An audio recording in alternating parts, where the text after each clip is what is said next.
Sir ఏంటి రమ్మన్నావు కూర్చోనప్పుడు ఏంటి ఏం చేస్తావు? సార్ రికార్డ్స్, గ్రాసులు, షేర్లు, అసలు ట్విట్టర్ మొత్తం షేక్ సార్. Instagram, Facebook. అవునయ్యా, నువ్వు ఇంత మంచి సినిమా తీసి ఇంత పెద్ద హిట్ ఇచ్చి వచ్చినటువంటి వీటికి నువ్వు ఆనందపడిపోతావు తప్ప ఇంత పెద్ద హిట్ ఇచ్చిన మన ప్రేక్షకులకి ధన్యవాదాలు చెప్పే అవకాశం ఏమైనా ఉందా?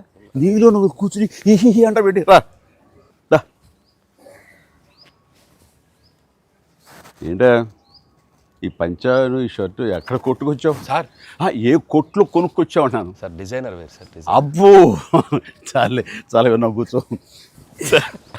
ఎలా తెలిసిపోయింది? వెంకటేష్ గారిని రమ్మన్నాను, వచ్చి ఉంటారా? Sankranti happy Sankranti. Anil one more block buster. ఏంటిది? ఏంటిది? నువ్వేంటంట? ఓహో